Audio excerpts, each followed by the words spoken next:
जय गुरुदेव भैया। जय गुरुदेव। आज हमारे साथ एक और बार जुड़े हैं जिगीश बरोद भैया। और जिगीश बरोद भैया के साथ हमने अभी तक पार्ट 1 ऑफ गुरु स्टोरीज किया था, जिसके ऊपर आप में से कई सारे लोगों ने बहुत सुंदर सुंदर कमेंट्स किए हैं। किस तरह से उनको सुनना एक लाइफ ट्रांसफॉर्मिंग एक्सपीरियंस रहा, बहुत ही डिवोशनल एक्सपीरियंस रहा। उसके बाद जन्माष्टमी के वक्त भी भैया हमारे चैनल पे लाइव थे। उन्होंने जन्माष्टमी के वक्त भी अपनी कुछ स्टोरीज अपने साथ शेयर की। पर कुछ ऐसी स्टोरीज थी जो हम सोच रहे थे कुछ दिनों बाद हम रिकॉर्ड करेंगे, तो आज हमने पहली जब बार रिकॉर्ड किया था तब हम सोच रहे थे कि इसको अभी पहली बार में रिकॉर्ड करे नहीं करे, पर अभी मुझे लगता है कि जिगेश भैया को भी ये लगा कि इसको हमने वापस रिकॉर्ड करना चाहिए। ये पूरा जो आर्ट ऑफ लिविंग मूवमेंट है, ये जिगेश भैया जैसे कमिटेड आर्ट ऑफ लिविंग की टीचर्स जो कमिटेडली इस पूरे मूवमेंट को आगे लेके जा रहे, उनके द्वारा ये बना हुआ है। और जिगीश भैया सीनियर तो है ही, पर एक ऐसी स्टोरी से आज ये पूरे कहानी की शुरुआत करेंगे जिससे पता चलता है कि एक आर्ट ऑफ लिविंग टीचर जो गुरुदेव से जुड़ा हुआ है, पूरी तरह से इस मार्ग को अपना जीवन दे चुका है। लोग ध्यान करे, समाधि का अनुभव करे, इसके लिए क्या क्या कर सकता है, ऐसे स्टोरी से आज एक शुरुआत करते हैं। तो जिगीश भैया, हमने टीटीसी में आपकी ट्रेन की वो स्टोरी सुनी थी। उसके कई सारे वर्जन है, कई सारे लोगों से, कई सारे टीचर्स अपने अपने तरीके से वो स्टोरी बताते हैं। एक्चुअली क्या और कैसे हुआ था, वो आपसे सुनना चाहिए। हाँ जी, हाँ जी। तो सबको जय गुरुदेव। और बस यही है कि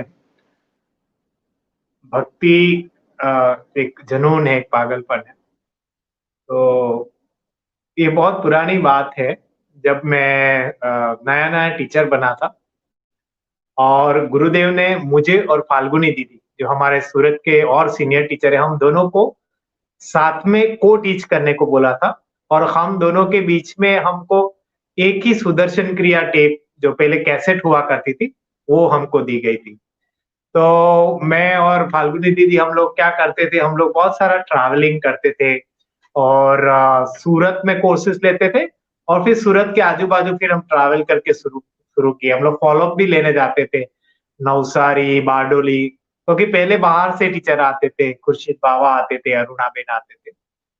तो हम जब टीचर बने फिर हमने ट्रैवलिंग शुरू किया, वलसाड़, वापी, इस तरह सब जब हम ट्रैवल करते थे। तो एक बार ऐसा हुआ, ये कहानी इस तरह से शुरू हुई कि हम दोनों का कोर्स एक साथ में वो हो गया, अनाउंस हो गया। दो कोर्स एक साथ में आ गए। तो मैंने बोला कि अभी कैसे करेंगे, हम दोनों के पास तो कैसेट तो एक ही है, क्या करेंगे। तो मैंने बोला कि चलो एक काम करते हैं, अ, मंगलवार का जो कोर्स शुरू होता है, फर्स्ट डे तो हम लोग प्राणायाम करवाते हैं। तो वो आप फाल्गुनी दीदी, आप वलसाड़ जाइए, मैं सूरत में लेता हूँ। और सूरत का सुबह का कोर्स लेके मैं क्या करूंगा, वलसाड़ आ जाऊंगा। वलसाड़ आ जाऊंगा और शाम की सुदर्शन क्रिया करके वापस ट्रेन पकड़ के सूरत आ जाऊंगा। सूरत का वापस में कोर्स लेके, मतलब 2 दिन में अप डाउन कर लूंगा। तो ऐसे डिसाइड हुआ। अभी हुआ क्या कि फाल्गुनी दीदी तो वलसाड़ में कोर्स लेना शुरू कर दिए, उनका भी कुछ 50 से ऊपर लोगों का कोर्स था। तो पहला दिन तो प्राणायाम और सब हमने अपनी अपनी जगह करवा दिया। फिर दूसरे दिन मैंने सुबह सूरत में सुदर्शन क्रिया करवाई। और सूरत में है ना, एक ट्रेंड है सुबह 5 बजे का कोर्स का, बहुत। और हम लोग कैसे होते थे कि हम लोग टीचर बने थे, तो हम लोग हमेशा कहते थे कि जब कोर्स लेते तब एनर्जी एकदम सुपर रहनी चाहिए। तो हम लोग हर बार कोर्स से पहले साधना करके जाते थे। तो मैं 3:30 4 बजे उठ गया था, साधना बदना करके बढ़िया से तैयार होके फिर हम लोग कोर्स पे जाते। तो पहली सुदर्शन क्रिया हो गई सूरत में। अभी मेरा काम था कि वो कैसेट लेके मुझे फाल्गुनी दीदी को देने जाना है, वहाँ वलसाड़ में जो कोर्स चल रहा है। तो कुछ मैंने खाना दोपहर का खा के निकला। फिर मैं बोला चलो अभी हो गए जो भी 12:30 1 बज गए, अभी चलते हैं। तो उनका जो शाम का कोर्स है वहां पहुंचना है। तो मैं जाके स्टेशन पे बैठा, और स्टेशन पे बैठा तो ट्रेन नहीं आई थी, तो मैं ऐसे ही बैठा हुआ था। ऑलरेडी 3:30 4 बजे उठा था। तो पता नहीं, खाना भी खाया था, तो एक झपकी आ गई। झपकी आ गई, मैं थोड़ा सो गया। और सो गया मतलब 10 10 मिनट जैसा सोया होगा, 10 15 मिनट। और ऐसे झपकी आ गई और जैसे ही आंख खोला तो सामने ट्रेन। मैं बोला अरे अच्छा हुआ आंख खुल गई, वरना ट्रेन मिस हो जाती। तो मैं तुरंत जो भी डब्बा सामने था डब्बा, उस पे चढ़ गया मैं। और मैंने टी शर्ट और वो ऐसे कॉटन पैंट पहना था, और मैं बोला चलो चलते हैं, अभी हो गया, अच्छा हुआ। तो मैं बैठ गया, मैं देखा पूरा फुल था एकदम, सब लोग दरवाजे पे बैठे थे, तो मैं कहाँ बैठू कहाँ बैठू, फिर मैंने ऊपर देखा, ऊपर एक जगह थी खाली, तो वहां जाके बैठ गया। अभी जैसे ही वहां मैं बैठा, तो फिर बोले चलो बातें करता हूँ आजू बाजू लोगों से। तो मैंने सबको पूछा आप कहाँ जा रहे हो, बोले मुंबई जा रहे हैं। आप कहाँ जा रहे हो, मुंबई जा रहे हैं। वो जिनको मैं पूछ रहा था वो सामने से पूछ लिया मेरे को, आप कहाँ जा रहे हो, तो मैं तो वलसाड़ जा रहा हूँ। तो सब लोग एकदम आश्चर्यचकित से मेरे आप सामने देखने लगे, फिर वो क्या हो गया, ये ट्रेन तो वलसाड़ रुकती नहीं, ये तो एक्सप्रेस ट्रेन है, सूरत से डायरेक्ट मुंबई ही रुकेगी, वो कहीं बीच में रुकेगी नहीं। बोला ये तो गड़बड़ हो गई, मैं तो गलत ट्रेन में चढ़ गया, मुझे चढ़ना था लोकल ट्रेन में, ये एक्सप्रेस ट्रेन में चढ़ गया। बोला यार ये तो गड़बड़ हो गई, अभी सुदर्शन क्रिया टेप कैसे पता हुआ, तुरंत मेरे को वो चिंता होने लगी, मैं तुरंत उतर गया। बोला यार ये क्या हो गया मेरे से। और फिर मैंने उसको पूछा भी कि चेन पुलिंग का कैसा रहेगा, बोले चेन पुलिंग करोगे ना, ये एक्सप्रेस ट्रेन में ऐसे सब बहुत होता है, इसलिए ये लोग ट्रेन रोकते ही नहीं है, मेन चल के स्टेशन वेशन में तो रोकते ही नहीं, मैं यार तो कोई कैसे करेंगे। और मैंने देखा मेरे जेब में ऐसा कोई पैसा भी नहीं था कि मैं, और मैं थोड़ा सोचा रेल पकड़ा तो वो पुलिस आएगी, है ना, वो गार्ड और सब लोग मिलके मुझे पुलिस स्टेशन ले जाएंगे, तो वैसे भी लेट हो जाएगा। मैं बोला ये तो गड़बड़ होगी, अभी कैसे करेंगे, तो ये तो सोचने लगा अब इसका क्या करें। और एक्सप्रेस ट्रेन जा रही है धनाधर, तो मैं ऊपर से नीचे उतर गया, तो फिर डब्बों में घूमने लगा मैं कि क्या करूं कैसे, अभी करना तो है, कैसे करूं। और मैंने बोला कि अभी ये चेन कुछ खींचने वाला भी प्रोग्राम, मैं फंस जाऊंगा 3-4 घंटा, और कुछ होगा नहीं, मैं क्या करूं अभी, ट्रेन तो रुकेगी नहीं।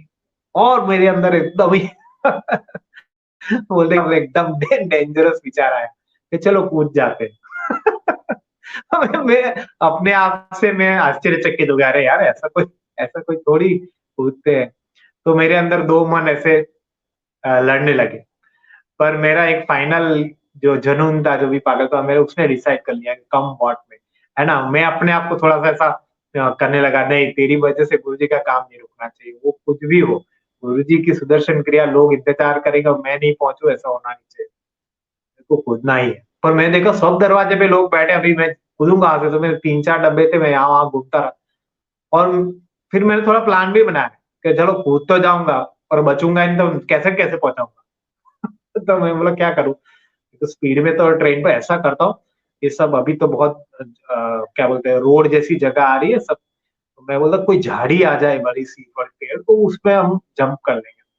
तो मैं दरवाजा एक खाली मिल गया, मैं तो वहां बैठ गया और मैं बस देख रहा था झाड़ी, अभी ट्रेन इतनी तेजी से जा रही थी। तो वलसाड स्टेशन चला गया, ये वलसाड स्टेशन इतना स्पीड से चला गया वलसाड स्टेशन। तो मैं बोला ये तो स्टेशन भी गया, अभी मैं जल्दी डिसीजन लेके नहीं कूदूंगा ना, तो मैं बहुत दूर चला जाऊंगा और वापिस आके मैं क्रिया टेप नहीं दे पाऊंगा। तो और इतनी स्पीड में 30-40 किलोमीटर निकलेगा, मैं झाड़ी का इंतजार कर रहा हूँ, मेरे को अभी तो बहुत हो गया, मेरे को अभी लेट करूंगा तो मैं वापिस आना मुश्किल हो जाएगा, कोर्स में पहुंचूंगा नहीं। तो मैंने वो व्हाइट टी शर्ट पहना था, उसके अंदर मैंने क्रिया टेप डाली, मेरे को क्रिया टेप तो सेफ रहनी चाहिए, तो मैंने अच्छे से इंसर्ट विंसर्ट कर दिया। और मैं दरवाजे पे बैठा था, और फिर मैंने सोचा चलो अभी कूदते झाड़ी। बाकी सब लोग भी थोड़े देख रहे थे, उनको डाउट आ रहा है ये क्या कर रहा है। और मैंने आजू बाजू वो जो पकड़ने का जो सेट है, तो वो पकड़ लिया। और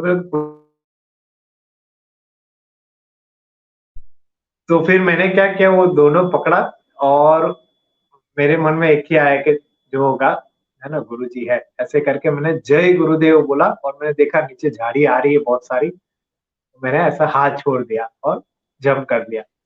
और जंप कर लिया तो मैं झाड़ी में कहाँ गिर रहा हूँ कहाँ जा रहा हूँ मुझे कोई होश नहीं, धड़ाम का बहुत स्पीड में था ना, तो बहुत गुलाटी गुलाटी मार के कहीं पहुंच गया। अभी जैसे ही पहुंचा, आप मानोगे नहीं, मैं उठते ही मुस्कुराया। और मुस्कुरा के कहा अरे बच गया, जिंदा तो हूँ, अभी तो कोई चिंता नहीं, अभी पहुंच जाऊंगा, हाथ पैर भी ठीक है। सब छिल गया था सब कुछ। और बाद में मैंने देखा पूरे टी शर्ट खून खून खून, मैं बोला ये कहाँ ज्यादा लगा है, मुझे पता नहीं चला। फिर मैंने ऐसे नाक पर टच किया ना, तो ये एक तरह से पूरा नाक कट गया था, ऐसे लटक गया था, एक तरफ से लटक गया। मेरे को कोई बात नहीं, नाक बाग तो बाद में देखा जाएगा, अपनी नाक बचाओ पहले। ऐसे करके मैं खड़ा होके भागा, मैं जंगल था एकदम जंगल था। मैं बोला अभी ये जंगल में कहाँ, मेरे को तो हाईवे पकड़ना पड़ेगा ना, हाईवे मिल जाए एक बार बस फिर मैं पहुंच जाता हूँ। गुरुजी का कोर्स चालू हो जाना चाहिए, टाइम पे पहुंच जाऊं मैं, क्योंकि काफी वलसाड से काफी आगे चला गया हूँ मैं। तो मैं हाईवे ढूंढा, फिर लकीली मैंने क्या देखा, 4-5 पटरी छोड़ के सामने एक छोटी सी झोपड़ी थी। तो वो झोपड़ी देख के मेरे को एकदम आशा जग गई कि अरे इसमें तो कोई ना कोई आदमी होगा, मेरे को पहुंचा देगा, मुझे कोई रास्ता तो बता देगा। जब तो मैं फटाफट वो कैसेट हाथ में थी और मैंने वो खून से लथपथ ऐसे फटाफट फटाफट मैं पटरी क्रॉस करके उस आदमी के पास पहुंच गया। और जैसे ही वो आदमी ने देखा ना, तो वो बड़ी आंख से एकदम आश्चर्यचकित हो गया। बोलते, आप ट्रेन से गिर गए? तो अभी उसको थोड़ी ना बोलूंगा मैं जंप किया, मैं हाँ हाँ गिर गया। तो बोलते अरे बाप रे, आप बच कैसे गए? मैं बोला, इसमें बच कैसे, मैं बच गया भाई। बोलते नहीं, इनकी ये जगह पे मैं सालों से रहता हूँ। हाँ, मेरे भी अपने गुरु थे और मेरे गुरु की समाधि ले ली, तो मैं अभी यहाँ जंगल में अकेला रहता हूँ, यही साधना करता हूँ, रिक्शा चलाता हूँ। और मैं आपको एक बात बताता हूँ, आप जहाँ गिरे हो ना, वो काल की जगह है, ऐसे बोले वो कि काल की जगह है। इसी स्थान पे मेरे सामने ट्रेन से गिर के 6 से 7 लोग मर गए। बोलते इसी स्थान पे गिरते हैं, आप कैसे बच गए? मैं बोला भाई जो है वो पता नहीं मेरे को। आप एक काम करो, आपकी रिक्शा है, मुझे कैसे भी करके वलसाड पहुंचा दो, पैसे की चिंता मत करो, मुझे बस पहुंचना है, टाइम हो चुका है, कोर्स ऑलमोस्ट शुरू होने वाला है और मुझे कुछ चीज पहुंचानी है।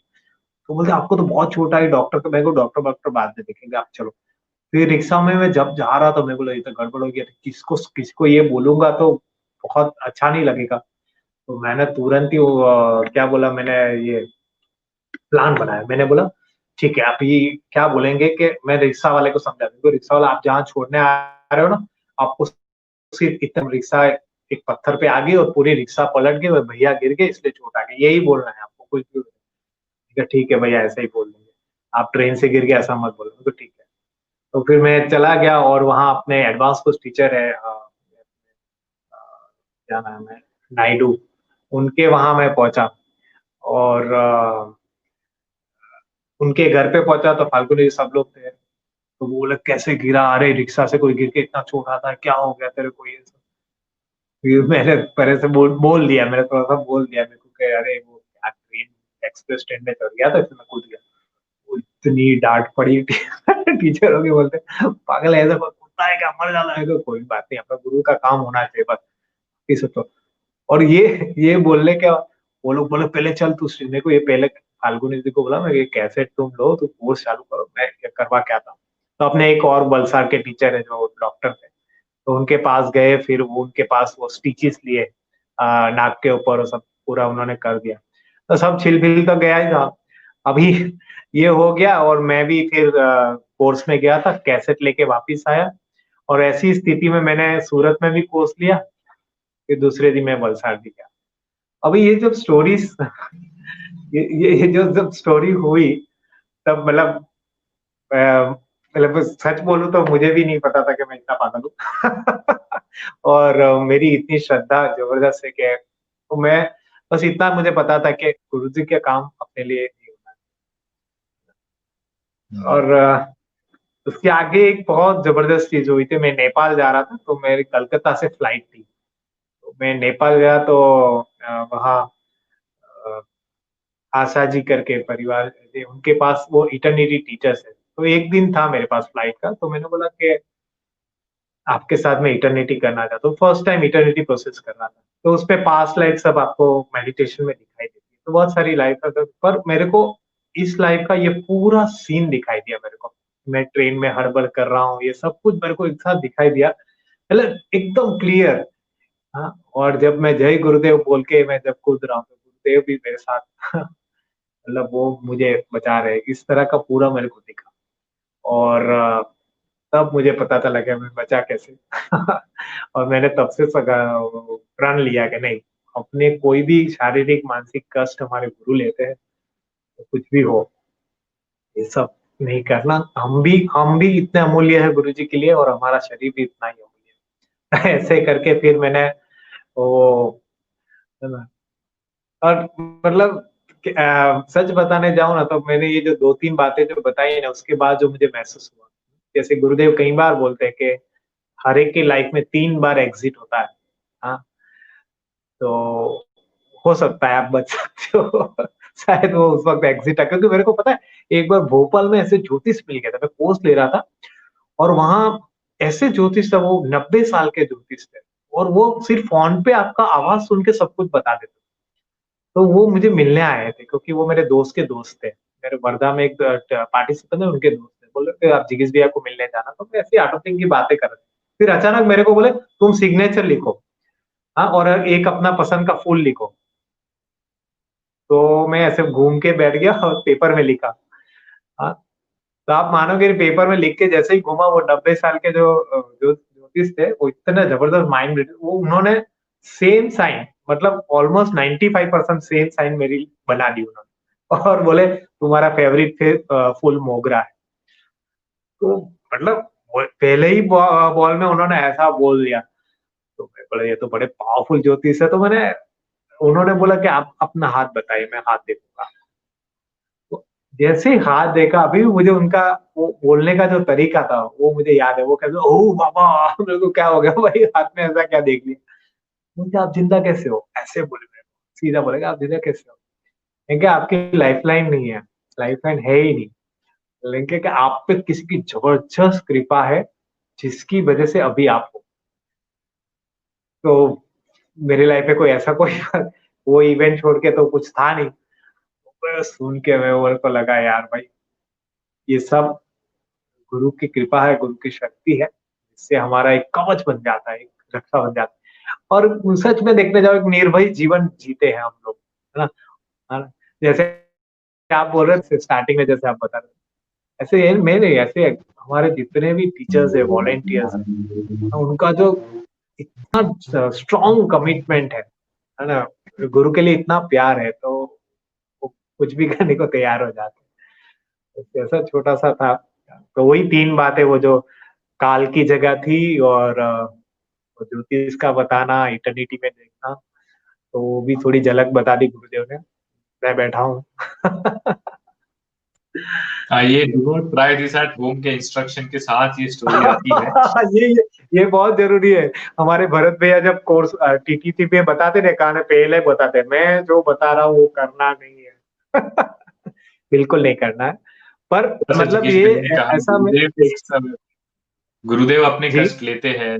जैसे आपने अभी कहा ना कि गुरुदेव अपने कष्ट लेते हैं, तो अपने आप को कष्ट ना पहुंचाए।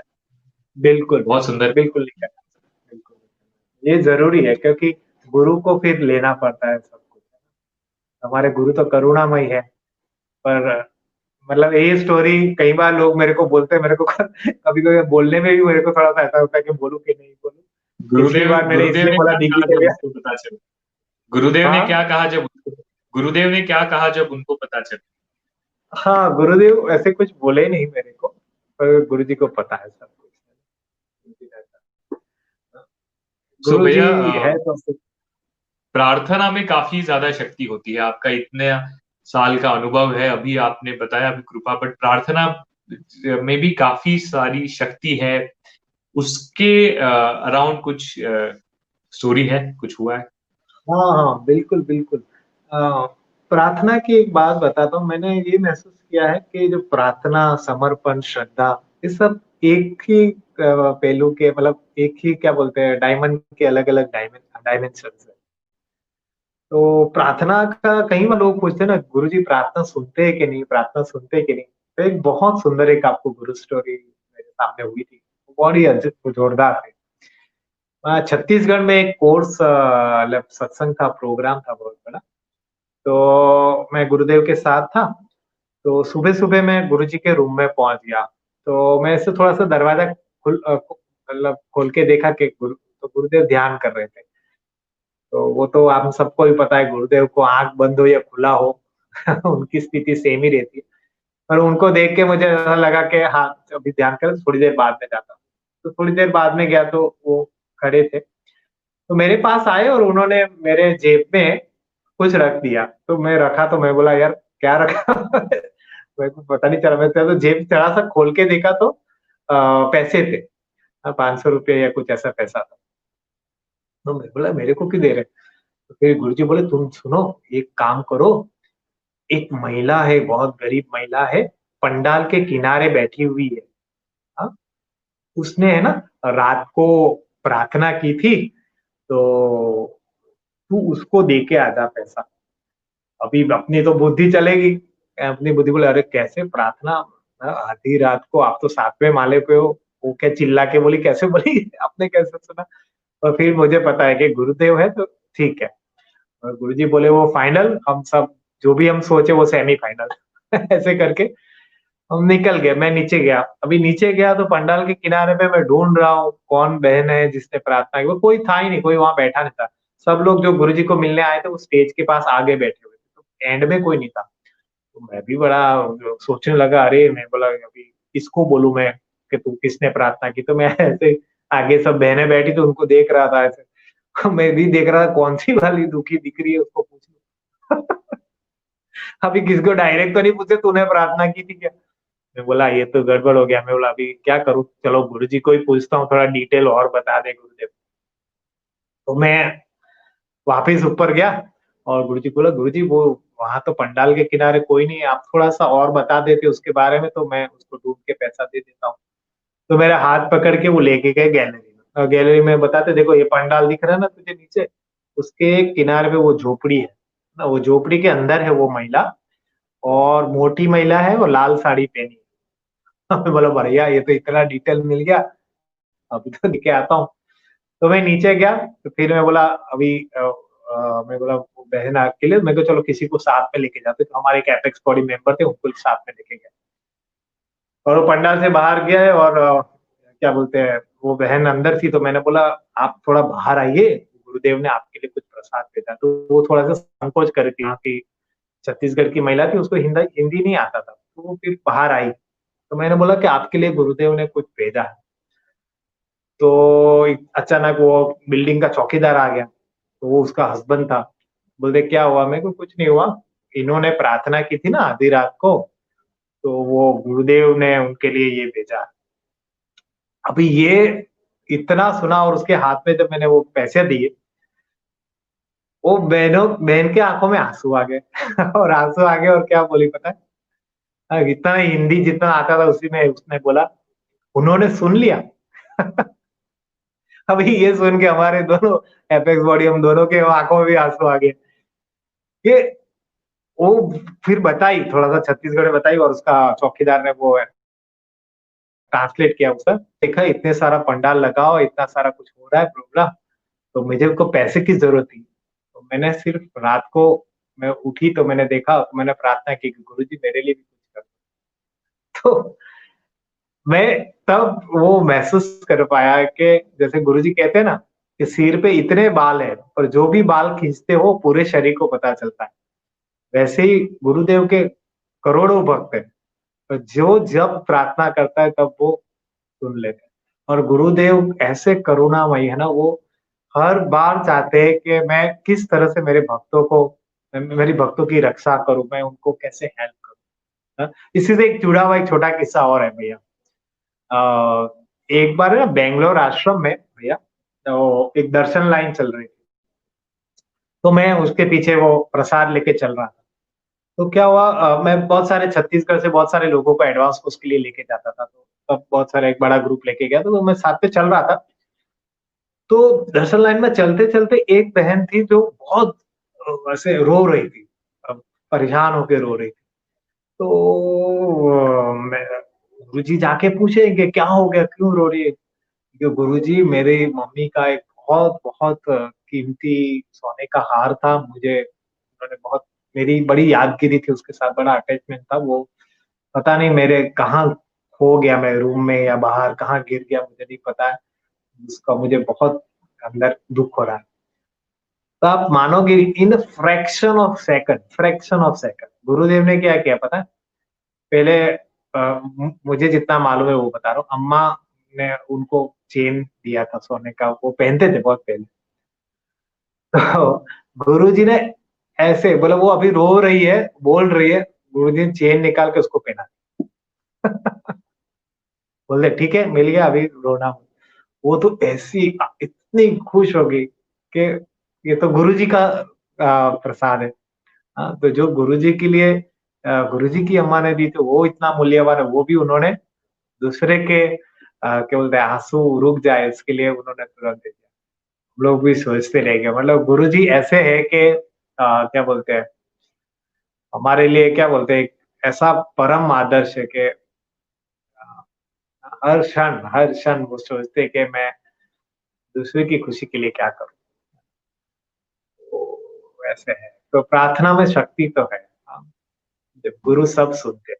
हाँ, और हाँ, पर एक बात है भैया कि उनका जवाब देने का तरीका अलग है, और पेशेंस भी रखना पड़ता है ना? ऐसा नहीं कि आप, है ना, जो तुम्हारे लिए बेस्ट हो वो होगा।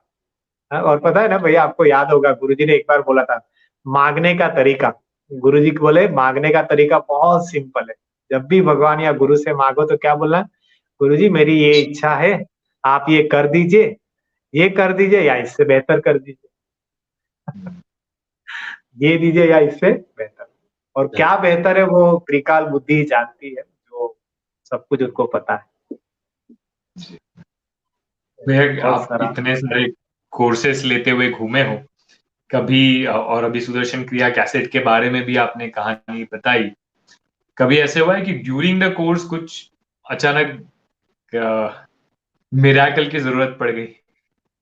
अरे मतलब मिरेकल, कई लोग बोलते ना, हमें विक्रम भैया से एक बार किसी ने पूछा कि आप लोग के गुरुदेव मिरेकल करते हैं कि नहीं?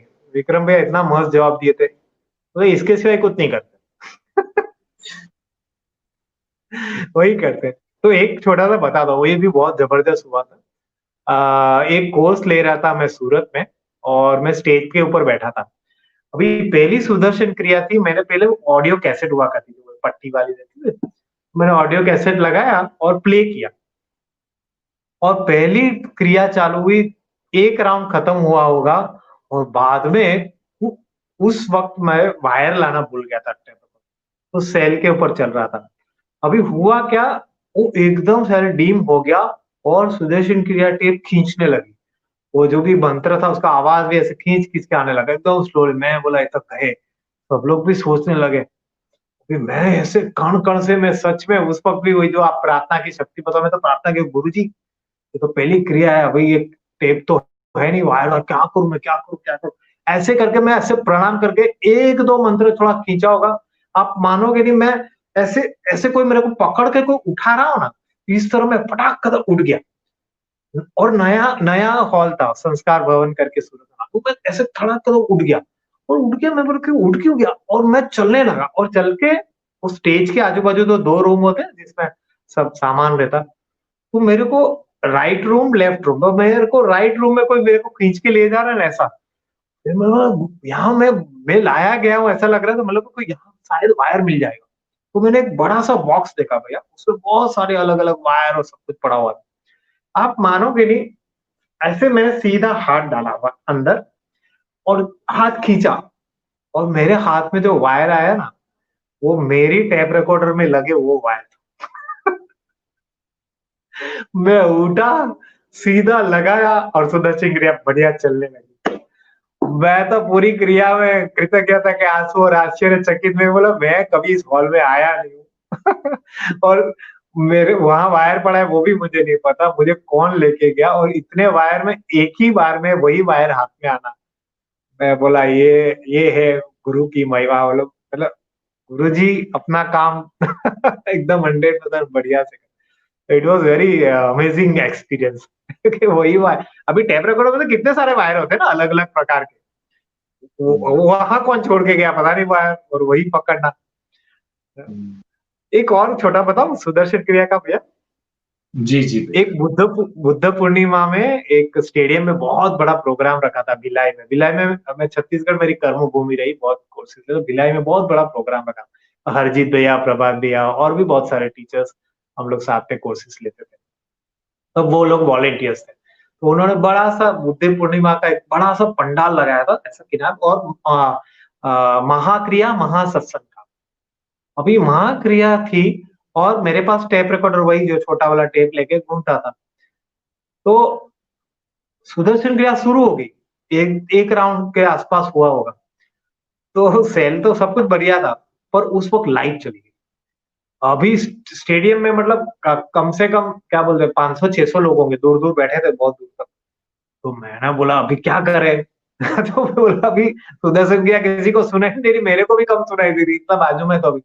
बोला नहीं नहीं क्रिया तो होनी चाहिए, तो मैं ऐसे टैप रिकॉर्डर सिर पे रख के आगे पीछे घूम रहा हूँ, दाएं बाएं सब जगह घूम रहा हूँ कि थोड़ा थोड़ा भी सुनाई दे तो इनकी क्रिया चालू रहे, क्योंकि लाइट नहीं है और बाकी सब जो भी वॉलेंटियर हरजीत है वो सब जनरेटर चालू करने चले गए। तो वो जो बीच का जो 20-15-20 मिनट का जो गैप था ना, अनबिलीवेबल। मतलब मैं भरदिया को भी बताया था एक किस्सा, भरदिया भी कई बार टीवी पे बताया। Each and everybody was doing Sudarshan क्रिया बाय देयर ओन। अपने आप लाइव भी बदल रहे थे, अपने आप सब कुछ हो रहा था। मुझे पता है, मैं अभी टेप रिकॉर्डर की आवाज कितनी होती है, वो भी खुले स्टेडियम में, ग्राउंड के बीच में हम लोग कर रहे हैं। पर वो 20 minute everybody was doing it rhythm, और तब वो क्या बोलते हैं लास्ट का एक राउंड में वो जनरेटर शुरू हो गया और वो हो गया। तो मैं हर बार देखता हूँ कि हम सब टीचर्स लोगों का एक्सपीरियंस है कि, है ना, सुदर्शन क्रिया हो या कोई भी बात हो, तो मतलब कोर्स होता है वो गुरु की शक्ति, गुरु की कृपा से होता है। एक बार किसी ने गुरु जी को पूछा, गुरु जी लाइव क्रिया करवाइए ना, गुरु जी लाइव क्रिया कराओ ना। तो गुरु जी ऐसे मस्त स्माइल देके क्या बोले पता है, लाइव क्रिया ये क्या होता है, मेरी हर क्रिया लाइव होती है। तो मैं भैया, सुदर्शन क्रिया होती है वहां मैं होता ही हूँ, ऐसा ऐसा इनडायरेक्टली बोला, मैं तो होता ही हूँ सुदर्शन क्रिया में, लेकिन मेरी हर क्रिया लाइव भैया, होती आप इतने सारे युवाचार्यों से जुड़े हुए हो और वाइल्ड टिपे के साथ जुड़े हुए हो, तो कोई युवाचार्य से रिलेटेड या कुछ इस तरह से कोई स्टोरी? है। मैं अपने आप को बोलता हूँ, मैं अब कभी कभी हम जब बुद्धि चलाते हैं ना, तो गुरु भी अपना बोलते तो उसी से काम चला। और ये जो भोले लोग होते हैं ना, उनके साथ बड़े ज्यादा चमत्कार होते हैं। एक बार दिनेश भैया भी बताए थे ना कि युवाचार्यों से सुनो गुरु स्टोरी, इतनी स्टोरीज है, छोटी छोटी स्टोरीज, अरे ऐसे चमत्कार होते हैं। वो मोबाइल वाला भी आपने सुना था ना, हमारे युवाचार्य था, बिना बैटरी के चलता था मोबाइल। हाँ, हम्म। 8-10 महीना वो बिना बैटरी के। गुरुजी भी हंस के बोल रहे, देखो हमारे भक्त की शक्ति, मुझे तो चार्ज करना पड़ता है, इसका ऐसा ही चल रहा है। तो ऐसे बहुत सारे किस्से। एक छोटा बताता हूँ आपको, हमारे एक वर्धा के एक युवाचार्य थे, जो कोर्स किए थे। वो दो भाई थे, पप्पू और प्रवीण, उनको मैं आश्रम लेके गया था और वो वहीं रुकते थे। और जो छोटा पप्पू था ना, वो बड़ा धमाली था, बहुत मस्तीखोर था। वो हर बार कैसे गुरुजी के पास पहुंच जाता अभी तक मेरे को पता नहीं चला, इतना वो तिगड़म बाज था। मैं भी सरप्राइज हो जाता, मैं जाता तो वो वहां बैठा हुआ था, तो मैं बोला यार हम लोगों को कितना एक क्या बोलते हैं मशक्कत करनी पड़ती है थोड़ी, और ये तो वहां पहुंच जाता है। तो उसके एक दो किस्से मैं बता, वैसे उसके बहुत किस्से, उसने जो जिस तरह से वो मराठी हिंदी बोलते हैं ना, उस स्टाइल में मुझे बताया था। बोले भैया एक बार तो है ना, मतलब जब भी गुरुजी को मिल के आता कुछ होता तो मेरे को आके बताता, भैया आज तो मैं गुरुजी के पास गया ना, वो गुरुजी के बाजू में बैठ के, गुरुजी तो किसी और से बात करे, मैं तो उनको देखे जा रहा था। और फिर वो गुरुजी मेरे सामने देखे, बोले तुम्हारा नाम क्या है, बोले मेरा नाम पप्पू है। कहाँ से हो, मैं वर्धा से हूँ, महाराष्ट्र से। अच्छा, तो तुमने कितनी पढ़ाई की है? तो वो जो पप्पू था वो बोलता, बोले भैया मेरे को जब पूछा गुरुजी ने, तो मेरे को मन में हुआ कि वैसे तो 10 ही है, 10 में फेल हो गया हूँ, आगे पढ़ने वाला हूँ, पर अभी तो 10 में फेल हूँ, पर 10 थोड़ा कम लगेगा, ऐसा करता हूँ 12th बताता हूँ, थोड़ा अच्छा लगेगा गुरुजी को भी, तो 12वीं पास हुआ था। तो अभी ये सोच रहा है, और गुरुजी उसके सामने देख रहे, मुस्कुरा के क्या बोले, 10 बोलू या 12 ये मत बोल, है जो सच है वो बता। वो बोलते बोलते कहेंगे, मैंने गुरुजी को बोला अरे बाबा आपको सब मालूम, कहेंगे गुरुजी मेरी स्टाइल में ही बोले, ओ बाबा सब मालूम। तो बोले 10 और 12 मत बता, जो है वो बता। तो वो इतना आश्चर्य से बोले, गुरुजी आपको सब मालूम है ना, आपको सब मालूम। और उसका एक अल्टीमेट किस्सा हुआ था। प्रवीण तो लंबा रुक गया वहां, पर वो पप्पू बोलता अभी मुझे जाना है, घर जाना है। तो उसने क्या बहुत सारे कर दिया था आश्रम में, तो उसके पैसे सब खत्म हो गए। वो पहले है ना डायरेक्ट ट्रेन ही हुआ करती नागपुर की, चेन्नई जाना पड़ता था, चेन्नई से ट्रेन पकड़नी पड़ती। तो वो पप्पू अपना किस्सा बता रहा था, बहुत मस्त तरह से बोल रहा है, उसकी जो स्टाइल थी बोलने की, छोटा सा मतलब 17-18 साल का लड़का। तो क्या हुआ कि वो बोला कि चेन्नई से मैं जाऊंगा, तो वो अकेला ही निकल गया। वो प्रवीण वो उसका भाई रुक गया, तो वो जाके चेन्नई स्टेशन पे पहुंचा।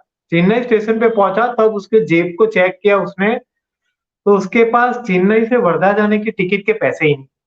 बोलते अभी तो फंस गया, क्या करूं। हाँ, फिर मेरे को बता रहा है, फिर भैया मैं तो स्टेशन पे यहाँ वहां घूमने लगा, मेरे को कैसे जाऊंगा। और अचानक भैया मैंने भीड़ देखी। हाँ, वो बता रहा था सर कि बहुत बड़ी भीड़ देखी। और भैया मुझे बचपन से है ना मारा मारी देखना इतना पसंद था ना, तो मेरे को लगा ये भीड़ में पक्का मारा मारी हो रही, चलो कुछ नहीं तो मारा मारी देखते। ऐसे करके बोलते मैं भीड़ को धक्का मारते मारते मारते बीच में पहुंच गया। और बीच में पूरी भीड़ के बीच में देखा तो गुरुदेव। वहां स्टेशन में गुरु जी थे। तो गुरु जी कहीं से आए होंगे फ्लाइट में, और वहां से कोई छोटी जगह पे जा रहे थे ट्रेन से। तो गुरु जी के ट्रेन पकड़ने के लिए प्लेटफॉर्म पे आए थे, तो बोले गुरु जी, तो मैं भी उनके आजू बाजू घूमने लगा। और गुरु जी देखते देखते मेरे सामने थे, अरे पप्पू तू इधर क्या कर रहा है। मैं को गुरु जी मैं तो जा रहा हूँ अपने गाँव वर्धा जा रहा हूँ, है ना। तो वो बताया, फिर बोलता है कि गुरु जी पर मेरी टिकट नहीं है। तो इतना बोला, तो गुरु जी आजू बाजू देखने लगे, और आजू बाजू लोगों से बातें करने लगे। तो पप्पू को लगा अरे यार इतना मेन बात बताया, टिकट नहीं है और ये आजू बाजू बातें कर रहे हैं, चलो कोई बात नहीं। तो क्या हुआ, उसकी ट्रेन आने से पहले गुरुदेव की ट्रेन आ गई, जिस पे गुरुजी जाने वाले। तो गुरुजी का कैसा होता है ना, गुरुजी चलते और मैग्नेट की तरह पूरी पब्लिक उसके पीछे रॉकेट की तरह ट्रेन में चढ़ जाती है। तो गुरुजी बस ऐसे आगे जाने लगे, वो पप्पू तो उधर खड़ा था, चलो हमने तो जो बताना था वो बता दिया। आगे गए गुरुजी और उन्होंने टर्न मार के वापिस आए। और पप्पू को क्या बोला पता है, पप्पू सुन, वो है ना A1 डब्बे में 27 नंबर में बैठ जाना, ठीक है। और फिर घूम के चले गए, पूरी पब्लिक खाली चली गई, जितनी भी भीड़ थी उनके साथ सब चढ़ गए ट्रेन में, और जो छोड़ने आए थे वो अपने चले गए। और पप्पू तो इतना खुश हो गया, वाह गुरु जी ने मुझे बोला, अरे A1 डब्बा 27 नंबर, यस दैट्स इट, ओए बढ़िया हो गया। और अचानक उसको दूसरा विचार क्या है पता, पर टिकट, टिकट तो कोई टिकट नहीं दिया, कुछ नहीं दिया, सिर्फ बोल के चले गए।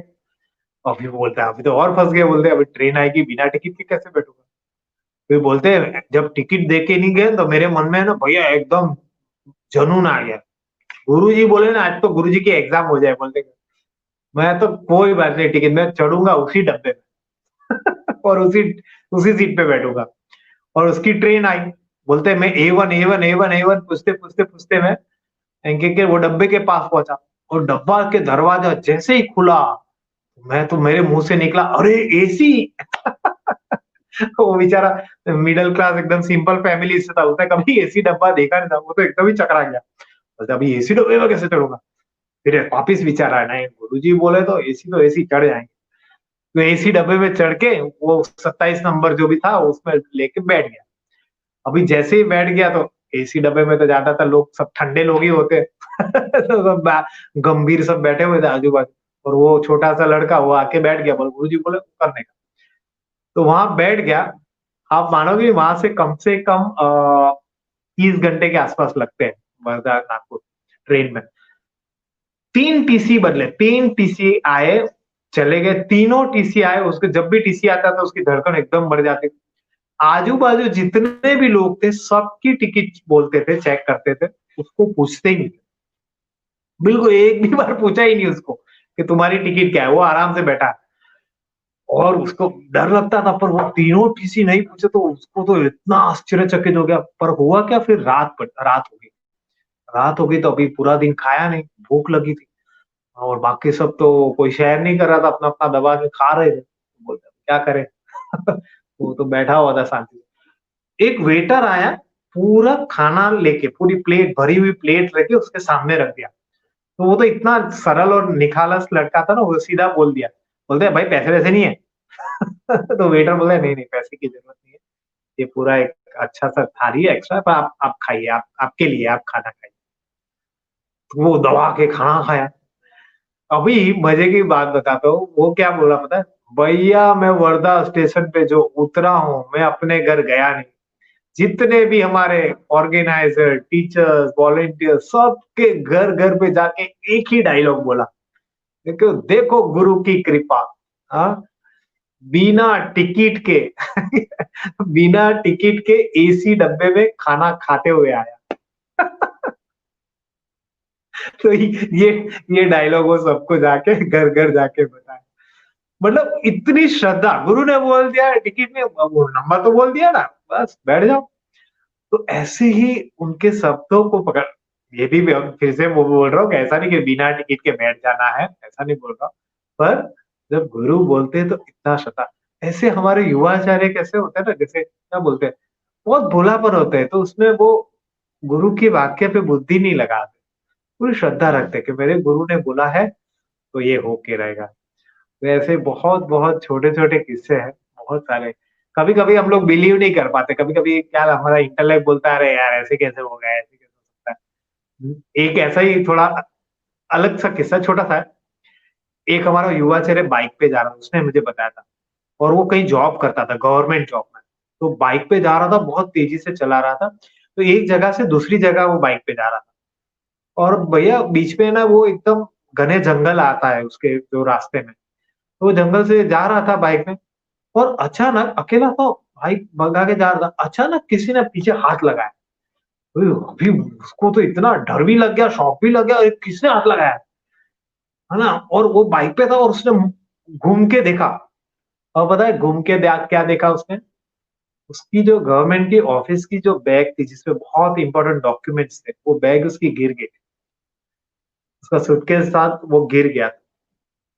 और वो आके मेरे को बोलता है भैया 101% वो गुरुजी थे जिसने मुझे छुआ और बोला पीछे मुड़ के देख।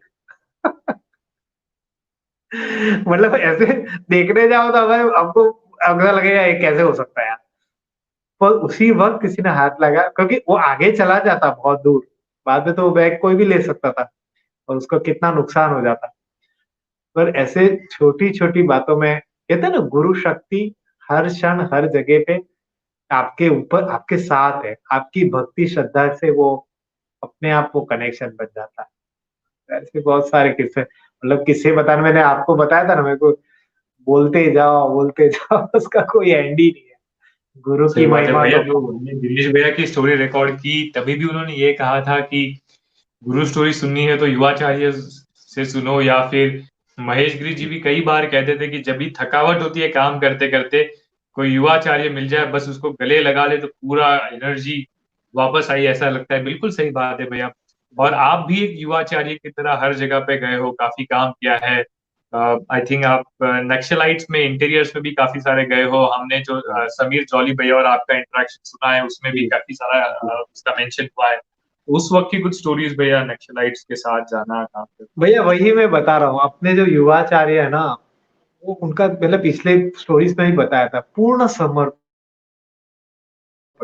पूर्ण समर्पण। मैं आपको युवाचार्य का भी इसका स्टोरी बताता हूँ, उससे पहले एक छोटा किस्सा बता रहा हूँ। एक बार ना पूरी वाईएलटीपी की मीटिंग हुई थी, यूथ लीडरशिप ट्रेनिंग प्रोग्राम में जो युवाचार्य बनते हैं, हम सब वाईएलटीपी टीचर्स की मीटिंग हुई थी, बहुत पहले, सब पूरे इंडिया से लोग आए। आप मानोगे नहीं, गुरुजी है ना, आते थे, बैठते थे, मुस्कुराते थे, थोड़ा एक दो भजन होता था, कुछ बोलते नहीं थे। और फिर गुरुजी, मुझे याद है गुरुजी आके कुटीर में उनके साथ में बैठा था, और गुरुजी क्या बोले पता है, बोलते इन लोगों को देखो, सिर्फ मेरे दर्शन से तृप्त है, उनके मन में भी कोई मांग नहीं है, बोलते उनके मन में भी कोई ऐसी मांग नहीं कि ये मुझे चाहिए वो चाहिए, लेकिन वो मुझे देख के तृप्त है। और मैं आपको बताऊं तो उसके नेक्स्ट डे भानु दीदी आए थे, वो युवाचार्य की मीटिंग में। हाँ मानोगे नहीं, भानु दीदी 10 से 15 मिनट स्टेज पे यहाँ से वहां घूमते रहे और सिर्फ मुस्कुराते रहे। बोले इन लोगों को क्या बोलना है, इनको क्या ज्ञान देना है, कुछ नहीं, ये लोग इतने तृप्त, सब लोग ऐसे बड़ी बड़ी आंखों से, बड़े भाव से, भक्ति से देख रहे थे। बोलते ये है ऐसे समर्पित भक्त, पूर्ण समर्पित भक्त। हाँ तो ऐसे अपने युवाचार्य कमाल है, मतलब ऑल ओवर इंडिया। और मैं आपको बताता हूँ, कल ही मैं किसी को बोल रहा था, वाईएलटीपी ऐसा कोर्स है ना भैया, देशभक्ति, गुरु भक्ति ऐसी जगह देता है। गुरु जी के सब कोर्स में कोई ना कोई संकल्प होता है। हाँ पर इसमें तो मुझे 100% मालूम है, क्योंकि मैं 20-25 साल से ना, भक्ति का ही संकल्प है। कोई भी टीचर जो लेता है वाईएलटीपी, आप भी अभी लिए बहुत बड़ी वाईएलटीपी, तो जब भी वो करते ना, वो डिवोशन ऐसा जग जाता है, क्योंकि सरल है ना, तो दिल में उतरना आसान हो जाता है। तो ऐसे एक किस्सा मैं बता रहा हूँ। तो मैं पिछली बार बताया था कि मेरे साथ है ना कुछ हम लोग 40 युवाचार्य, हम लोग 300 किलोमीटर्स का एरिया हम लोग करते थे। तो स्टार्टिंग में तो ये सब जो क्या बोलते हैं, ये सब पिलर्स है, मतलब उसके ऊपर अभी जो बिल्डिंग खड़ी है, ये सब हमारे साथ जो टीचर्स थे, युवाचार्य थे, उन लोगों ने बहुत सेवा की थी।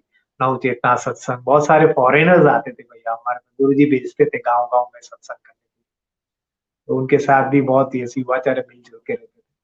और फिर वो जैसे साउथ छत्तीसगढ़, बस्तर का एरिया नक्सल बेल्ट भी है, नक्सल, तो गुरुदेव कई बार बोलते थे हम लोगों को कि आप लोग जाओ और मेरा शांति का संदेश बताओ। गुरुदेव हर बार है ना नक्सल लोगों का, जब नक्सलवादी लोगों का जब बोलते हैं ना, तो उनको बोलते उनका बहुत अच्छे लोग हैं वो लोग, इतने कमिटेड, उनको कितना दर्द है अपने लोगों के लिए और क्या देश के लिए कुछ करना चाहते हैं, है ना? पर गुरुदेव बोलते हथियार कोई तरीका नहीं है। तो उनको बोलो आप शांति से, शांति का संदेश लेके तुम उनके पास जाना, उनसे बात करना। तो ऐसे हम लोग कई बार गए हैं, हम तो 4-5 बार हो गए। तो एक छोटा-सा मैं बता रहा हूँ, मेरे साथ अपने एक और बहुत सीनियर टीचर है, डीएसए टीचर अजय ठाकुर जी। तो हम एक बार ऐसा गए थे। तो वही वही बात आ जाती है कि गुरुदेव की वजह से कभी कोई किसी बात का डर नहीं लगता। तो हम लोग को ऐसा होता है कि वहाँ उनके एरिया में ऐसे डायरेक्ट एंट्री नहीं कर सकते। उनसे उनको मैसेज पहुँचाना पड़ता है, वो सब पूरी प्रोसेस रहती है। फिर वो चाहे तो फिर वो हमको बुलाते, इस तरह से होता है। तो हम लोग भी एक जगह पे रुक के हमने बहुत इंतज़ार किया कि वो उनसे मिलना था। मैंने उनको बोला, और पता है मैं आपको सच बता रहा हूँ, उन लोगों में भी जितने भी लीडर्स हैं, इतने कमिटेड, इतने पढ़े-लिखे और सब, पर गुरुदेव के लिए बड़ा रिस्पेक्ट है कि गरीबों के लिए कितना सेवा करते हैं गुरुदेव। हाँ, तो हम लोगों ने मैसेज भेजा था, तो हम लोग 1 हफ्ता 10 दिन तो रुके, फिर वहाँ से आया है कि आप लोग अभी आ सकते हो। तो मैं और अजय भैया गए थे, तो एक 2-3 लड़के थे जो हमको लेके उनसे मिलना था, उनको वो लेके जा रहा था, वो उनके एरिया में जंगल में था। तो उन्होंने बहुत एकदम क्लियर कट इंस्ट्रक्शन दिया था कि आपसे मिलेंगे हमारे जो कमांडर है, जो मेन है, आप लोगों को बस इतना देखना है, हम जहाँ कदम रखें वहीं रखना है। तो हमने बोला क्यों, ऐसा क्यों? आपके पीछे-पीछे आएँगे। तो वहाँ जैसे पगडंडी होती है ना, वो भी नहीं होता है, वो सिर्फ ग्रास ही होता है। तो बोलते हैं कि हम लोग यहाँ अलग-अलग जगह पे माइन्स बिछी होती है ना?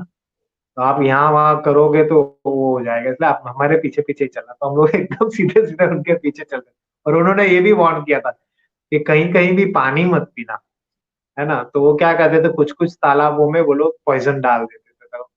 तो बोलते कि आप हम आपके लिए पानी लेके आएँगे, हमको पता है कौन-सा पीने वाला पानी है, कौन-सा वो। तो आप लोग ये नहीं करना। तो हम लोगों को 2-3 दिन बस चलाते ही गए।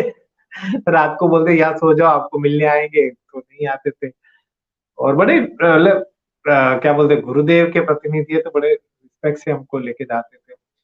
पर बड़ा मतलब क्या बोलते हैं, ए एक बार थोड़ा-सा ह्यूमरस हो गया था, हम लोग इतना चलाते, उन लोगों को तो चलने में कोई प्रॉब्लम, हमको इतना चला, हमारी चप्पल टूट गई, हम लोगों की हालत 2 दिन में ऐसी हो गई। फिर हम लोग है ना बीच में बहुत चल-चल के, वो जो भैया थे, 2 लड़के थे छोटे-छोटे, उनको बोला आप आराम से थोड़ा रुक जाओ भाई। बोलते आज नहीं, ये दूसरे गाँव में मिलेंगे, दूसरे गाँव में, ऐसे चलाते रहते थे। तो फिर एक नदी आई, तो उसके किनारे पे बैठे, तो वो लड़के बोले हम लोग आते हैं, आप लोग बैठो इधर। हम लोग तो बहुत खुश हो गए, थके हुए थे, तो पैर लंबे करके एक पत्थर पे सपोर्ट लेके बैठ गए। तो मैं और अजय एक-दूसरे को देख रहे, और फिर बातों-बातों में क्या हुआ, अजय ने बीच में रास्ते में लड़कों को पूछा कि भई इधर जंगली जानवर रहते क्या? हाँ, रहते हैं ना इनके। भालू-वालू भी आते हैं, शियाल आता है, सब आता है। बैठे हुए तो ऐसे ही थोड़ा ह्यूमरस बता रहा हूँ। अजय मेरे को सामने देखता है, हम लोग तो ऐसे बैठे हुए थे कि आवाज़ भी नहीं निकल रही थी, इतने थक के थे। अजय बोलता, "निखिल भैया अभी ये भालू आ जाए तो क्या करेंगे?" तो मैंने बोला, कोई बात नहीं, आएगा तो उसको धीरे से बोलेंगे काट ले, जितना जितना तुझे चाहिए वो लेके जा, अब भाग तो सकते नहीं हो, उड़ना तो है नहीं। मैं बोला और क्या, मैं कहा काट ले भाई, और क्या। ऐसे करके हम लोग हँसे थे, और मैं आपको बताऊँ वो दोनों लड़के हम दोनों को देख के इतने आश्चर्यचकित थे, इतने आश्चर्यचकित थे। बोलते आप किस जगह पे हो आपको नहीं मालूम है, आप लोग ऐसे कैसे मुस्कुरा रहे हो? बोलते हो आपको क्या है ना, हमको कोई डर नहीं है, हम तो बस शांति की जो गुरुदेव की मैसेज है वो देने आते हैं। फिर हम लोगों को 2-3 दिनों के बाद रात को 2:30-3 बजे वो उनकी सब ट्रेनिंग्स चलती है अंदर, सब यूनिफॉर्म में होते हैं, महिलाएं और सब लोग। तो फुल्ली कमिटेड कि उनको अपने सब बंधुओं के लिए कुछ करना है, हथियार से क्रांति, ऐसा उनका। तो वो फिर होता है क्या, तो हम लोगों को वो सब मूवीज बताए रात को, बोलते ये होता है हमारे पे, ये होता है, चलो हम तो देखते गए। फिर आखिरी में कमांडो वाले को धीरे से बोलते हैं हम लोगों को, आप लोग तो अच्छे खासे पढ़े लिखे हुए लगते हो, हमें ज्वाइन कर लो। तो हम लोग के मन में बोले, उसको डायरेक्ट नहीं बोले, भाई आप जितने कमिटेड हो, आप जितने कट्टर हो, उससे भी डबल कट्टर हम हैं। अपने आडोबलिंग के लिए मेरे को आप लोगों को ले जाएंगे, आप नहीं आएंगे। इस तरह से फिर मतलब उनके साथ बहुत सारे ऐसे हमने प्रयास किए, और उनमें से बहुत सारे लोगों ने कोर्स भी किया, और बस चल रहा है काम, है ना। जो छोड़ते हैं वो छोड़ते हैं, है ना। पर ऐसे यही यही सब अनुभव बताने के पीछे ऐसा नहीं है कि हम लोगों ने को बहुत कुछ बड़ा किया, पर मैंने देखा कि ऐसी जगह पे भी हम पाँव रखते हुए कोई ऐसा डर नहीं लगता, है ना। बहुत बार मिले ऐसे उन लोगों के बाद। हाँ, तो उनको गुरुदेव यही बोलते हैं कि आप मेन स्ट्रीम में आ जाओ। हाँ, देश के लिए ही करना है तो हम मिलके करेंगे, है ना। आपका कमिटमेंट तो लाजवाब है। हाँ, बस थोड़ा सा तरीका बढ़िया हो जाए। तो ऐसे बहुत सारी स्टोरीज में हम लोग जाते थे, फिर रात को 3-4 दिन के बाद वापिस आए। हाँ, और पता है भैया, ऐसा एरिया रहता है वहाँ, कोई मोबाइल टावर नहीं, कुछ नहीं। हाँ, और जिनके घर पे हम रुके थे वो एक ही धोती पहनते भैया, एक, मतलब वही धोती नहाएंगे वही पहन लेंगे। और उनकी आंख में जो तृप्ति आनंद देखोगे तो अपने को ही शर्म आ जाए। बोला मेट्रो वाले कर क्या रहे। मस्त लोग तो ये लोग हैं। सब कुछ होते हुए कहीं ना कहीं कमी लगती है, पर मतलब यही बात है कि बहुत जरूरी है अभी गाँवों की और सेवा को बढ़ाना, और ट्रैवल करना, लोगों से मिलना।